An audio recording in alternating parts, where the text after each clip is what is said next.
noite, por estarmos nesta casa e podermos louvar e bendizermos o nome do Senhor. Primeiro livro dos Reis, capítulo 17.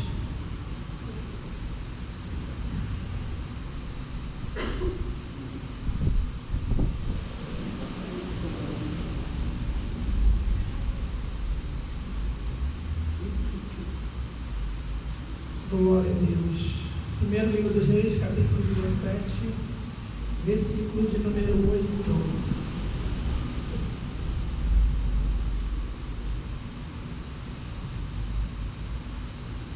Coisa contrária, diga amém? Amém.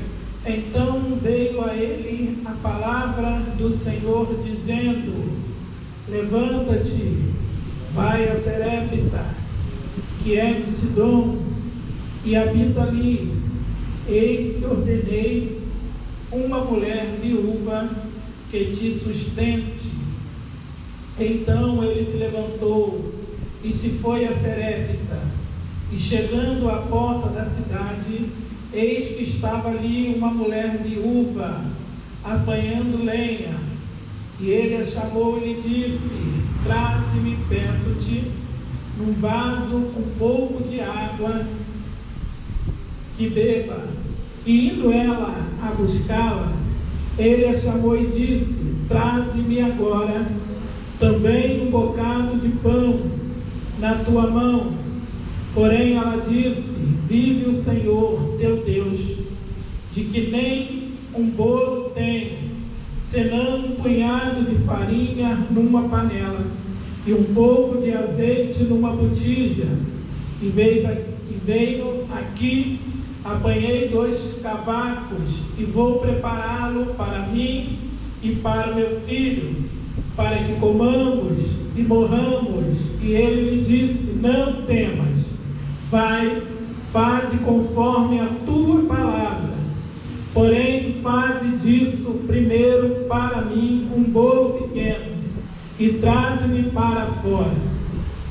Depois fará para ti e para o teu filho, porque assim diz o Senhor, Deus de Israel: a farinha da panela não se acabará, e o azeite da botija não faltará, até o dia em que o Senhor der chuva sobre a terra. E foi ela que fez conforme a palavra de Elias, e assim comeu ela e a sua casa muitos dias. Amém? Pode tomar seu assento. Louvamos ao Senhor pela sua palavra.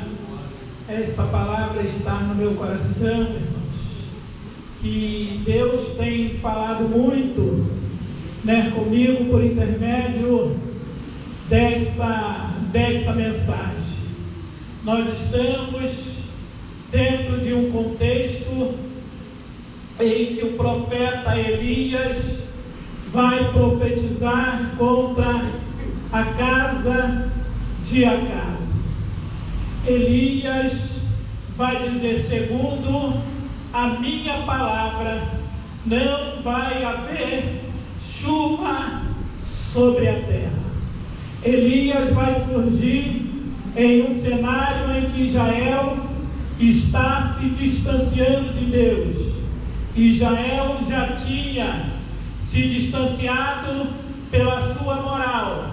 Israel também já havia se distanciado pelo lado espiritual.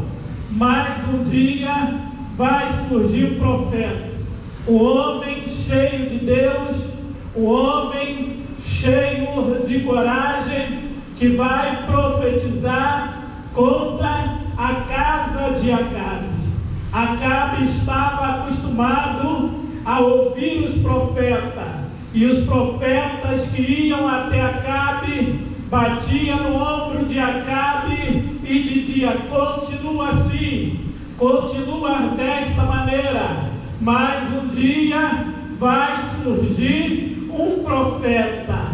Um dia Elias vai surgir no cenário para profetizar contra a casa de Acabe.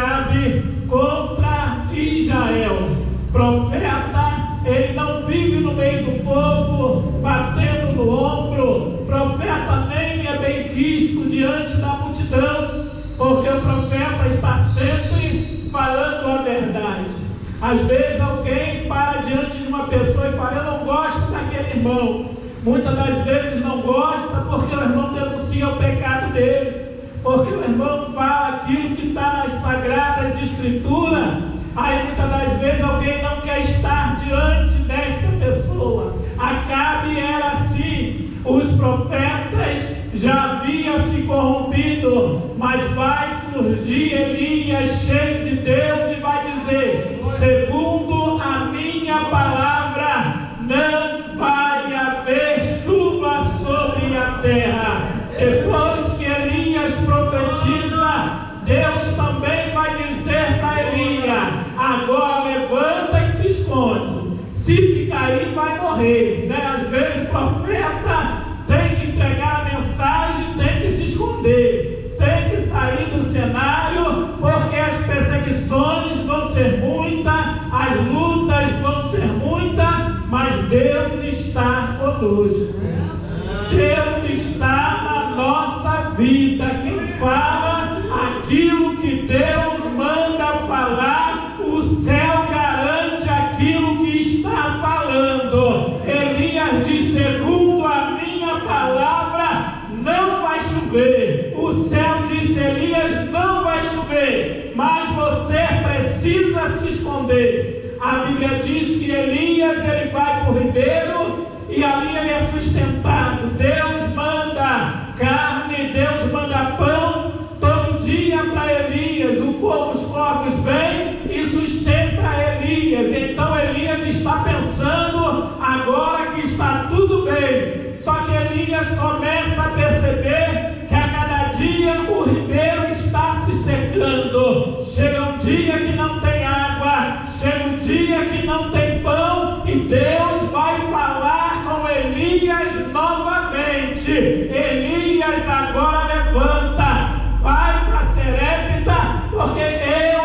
ordenei ali uma viúva para que te sustente. Glória a Deus. Tudo está bom para Elias.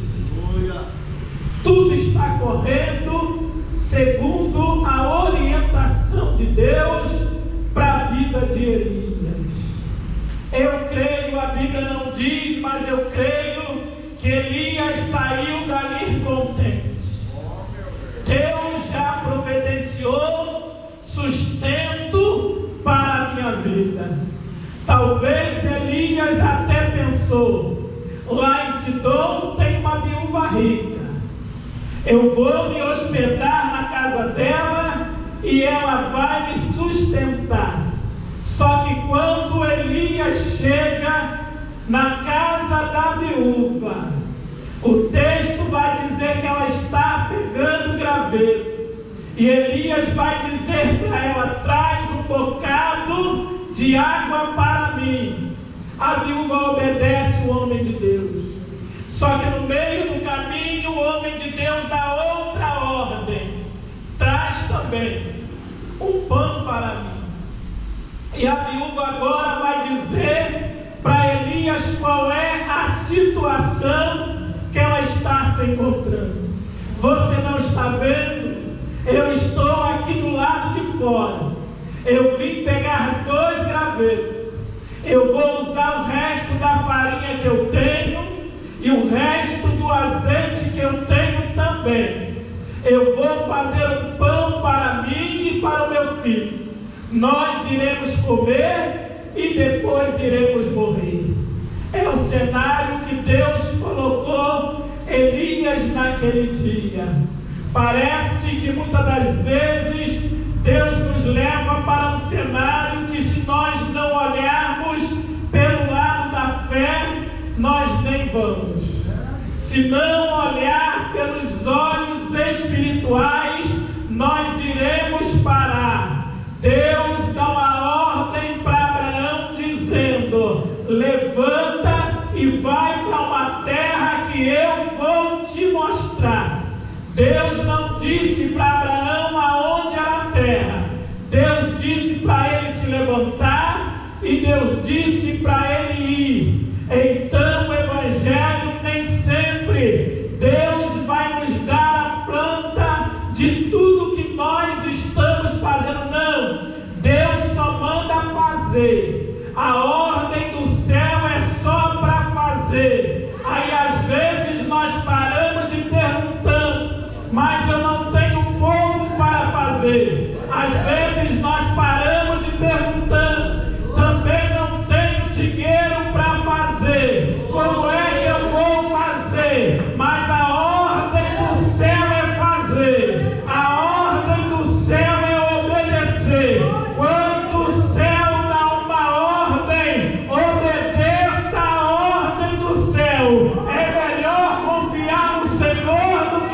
confiar no homem. É melhor confiar no Senhor do que confiar nos nossos recursos.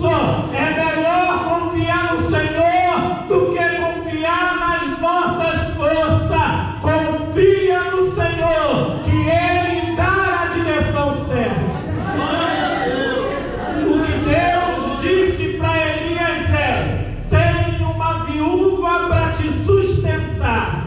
O que a viúva está dizendo para Elias é: eu só tenho um pouquinho de azeite e um pouquinho de farinha. Vou fazer para mim e para o meu filho. Iremos comer e depois iremos morrer. Se Elias estivesse olhando com os olhos naturais, Elias ia dizer: não é nesta casa que o Senhor me mandou. Não foi esta viúva que o Senhor me mandou. Mas Elias está debaixo de uma palavra. E quem está debaixo de uma palavra não tem tempo para palavra de pessimismo.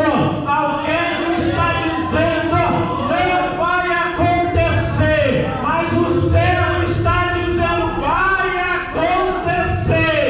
Vai dar certo. Vai nessa força.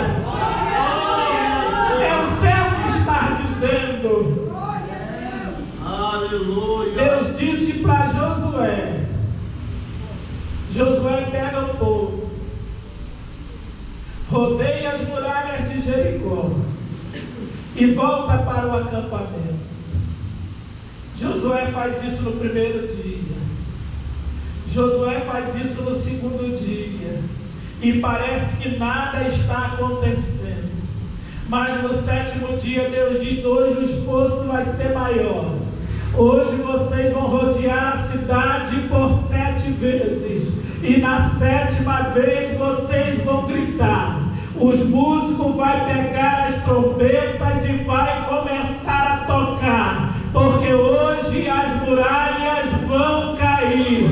Se Josué tivesse parado na primeira vez, a muralha não ia cair. Mas Josué está debaixo de uma palavra do céu. A palavra do céu ainda é melhor do que a palavra da terra.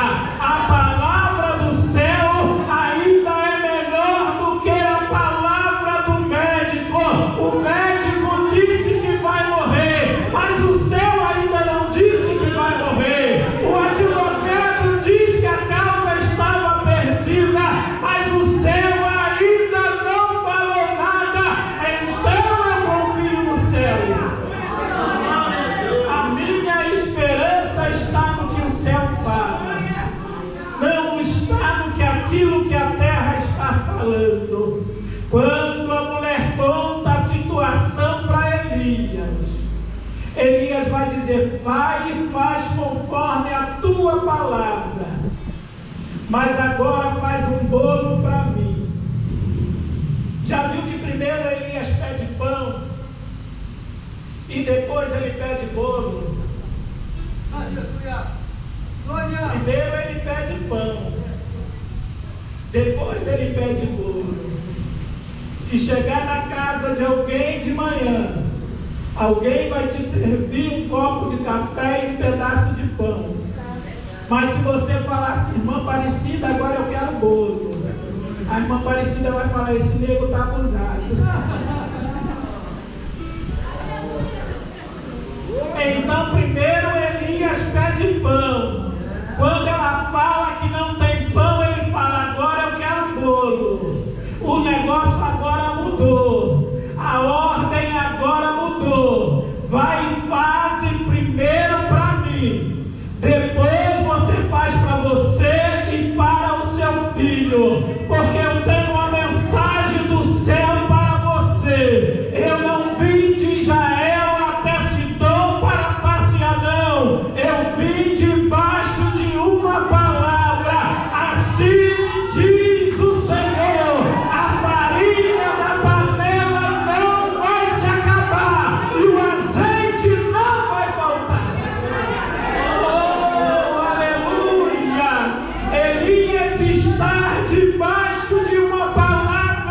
E ele deu esta palavra para esta mulher.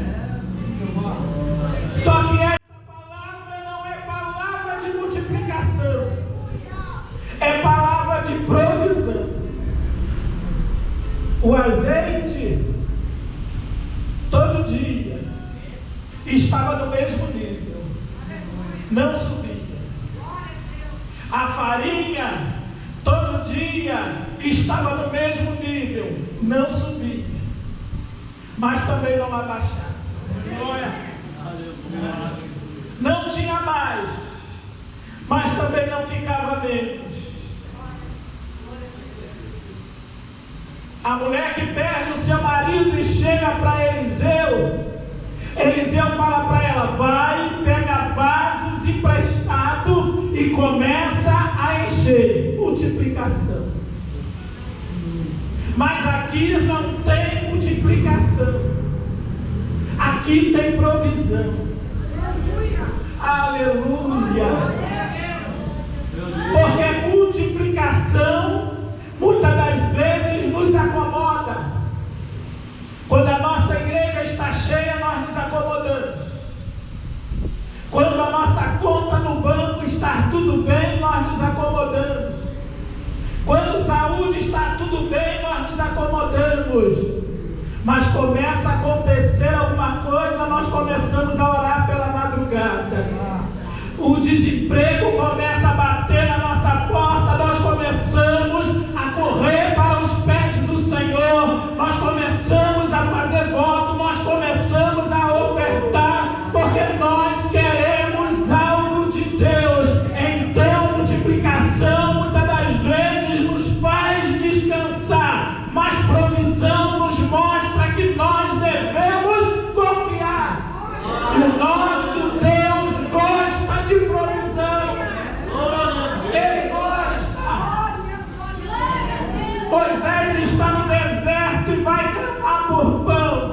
E Deus vai dizer para Moisés: todo dia que vocês levantar de manhã, eu vou providenciar maná.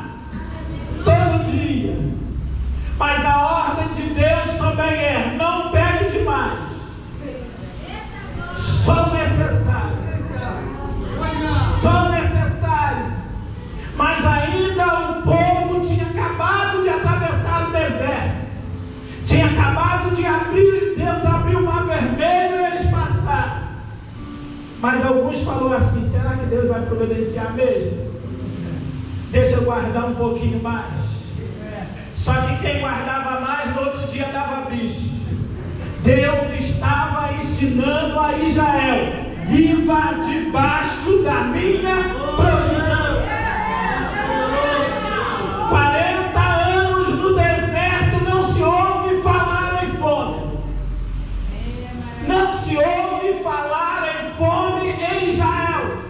Todo dia tinha maná. O Deus da provisão estava com Israel enquanto eles atravessavam o deserto. Era só levantar de manhã, abrir as portas ou a tenda, sair para fora, pegar o maná e comer. Aleluia! Porque o nosso Deus é Deus de provisão. Ele gosta de prover para nossas vidas. Os discípulos pedem para Jesus: Senhor, ensina-nos a orar. E na oração Jesus disse: o pão nosso de cada dia nos dai hoje. Provisão. Isso é provisão. Deus não nos ensinou a pedir riqueza. Não é pecado ser rico. Deus não nos ensinou a pedir uma conta gorda no banco igual a conta do pastor Delmar. Não, Deus não nos ensinou isso não. Mas Deus nos ensinou a pedir o pão de cada dia. Ele não deixa faltar o pão de cada dia. Não deixa, não acaba. A farinha não acaba. Não acaba a farinha.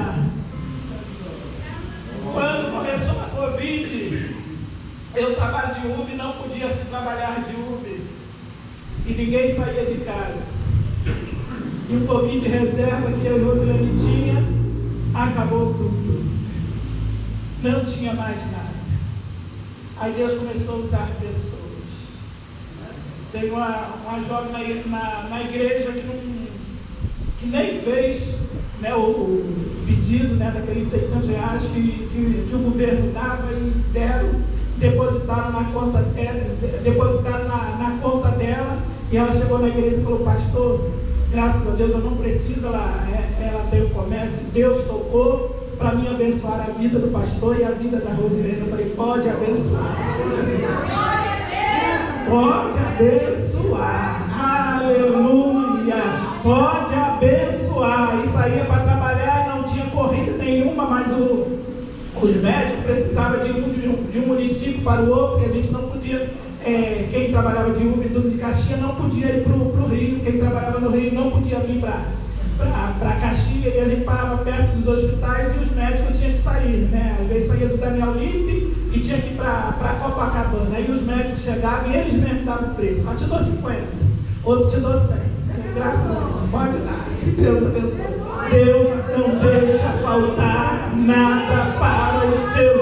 Deus ainda é o Deus da provisão. A mulher acreditou na palavra do profeta: não havia chuva em Israel. A mulher não tinha Bolsa Família, não tinha INSS, mas alguém está olhando para a casa daquela mulher e está dizendo: nesta casa tem provisão, nesta casa tem farinha, nessa casa tem azeite, nessa casa não falta nada, porque o Deus da provisão está sobre a nossa casa. O Deus da provisão está sobre a nossa vida. 3 anos. Meu Deus. Elias dentro da casa daquela mulher. E todo dia tem provisão do céu. Todo dia tem provisão do céu. Alguém está olhando e está dizendo: o azeite está na mesma medida. E a farinha na mesma medida. O que vamos comer amanhã? Tem bolo. O que vamos comer amanhã? Tem pão. Porque Deus está nesta casa. Porque o Deus da provisão, quando entra na casa, Ele não deixa faltar nada.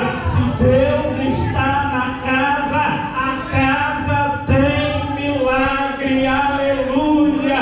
Quando Deus entra na casa, aleluia. Davi foi buscar a arca, e quando acontece tudo aquilo, Davi: não, eu não posso pegar a arca, eu não posso levar essa arca para Israel. Aí alguém vai dizer: coloca lá na casa de Obed-Edom, lá não acontece nada, não tem nada naquela casa. Mas quando a arca entra dentro da casa de Obed-Edom, a Bíblia diz que os animais começaram a se multiplicar, a fazenda começou a dar o seu fruto, sua mulher que era estéril ficou grávida. A notícia chega lá em Israel: Deus abençoou a casa de Obed-Edom. Providência chegou na casa de Obed-Edom.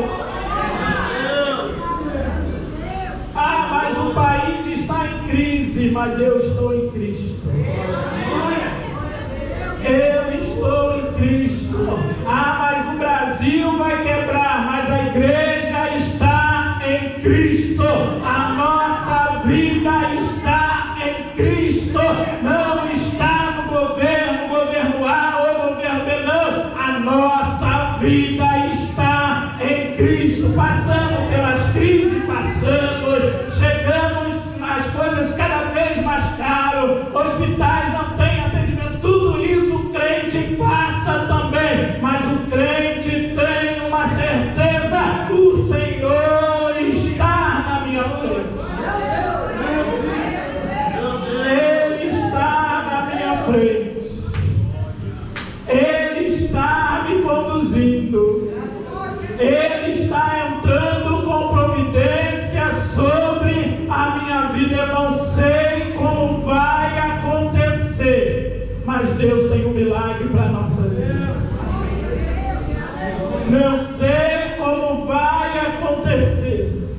Não sei de onde virá a provisão, mas ela vem.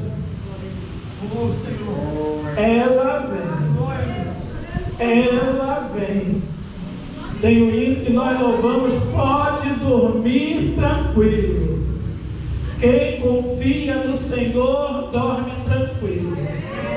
Quem confia no Senhor dorme tranquilo, porque o nosso Deus ainda é o Deus da provisão. Lá em casa nós somos 8 irmãos, 8. E os 4 mais velhos, nós éramos muito pobres, passávamos muita dificuldade. E minha mãe levantava de manhã e ia para a consagração. E o meu pai saía. E às vezes em casa só tinha água. E quem é mais antigo sabe que antigamente a gente não podia comer na casa de ninguém, né? Nem na casa dos tios, nem nada. Chegava na casa de alguém, a barriga roncando: já comeu? Não.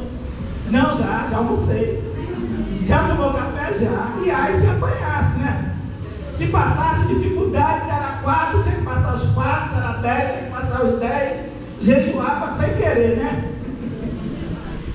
Jejuava sem querer. Minha mãe ia para a consagração. O meu pai saía de manhã. Nós ficávamos no quintal brincando. Mas a gente morava no morro, tinha uma descida mais ou menos de 100 metros. Quando meu pai chegava lá embaixo, ele assobiava. E quando meu pai vinha, nós sabíamos que a provisão ia vir também. Meu pai nunca saía de casa e voltava sem trazer o pão. Então a gente sabia: quando meu pai chegar, vai ter pão. Quando meu pai chegar, vai ter arroz, vai ter feijão e vai ter mistura. Então a gente confiava, brincava confiando, e nunca o meu pai chegou com as mãos vazias. Ele dava o jeito dele, arrumava biscate, arrumava dinheiro, arrumava alguma coisa, mas tinha provisão. Se eu confiava no meu pai da terra e sabia que ele tinha provisão para a minha vida, imagine o meu pai do céu, porque ele disse: eu sou o dono do ouro e também sou o dono da prata. Pode não ter, mas eu vou dormir tranquilo. Está nas tuas mãos, Senhor. Está nos teus cuidados, Senhor. Senhor, eu não posso fazer mais nada, mas o Senhor pode fazer, porque Deus é Deus da provisão para a nossa vida. Deus abençoe a vida dos irmãos nessa noite. Assim nós agradecemos a oportunidade.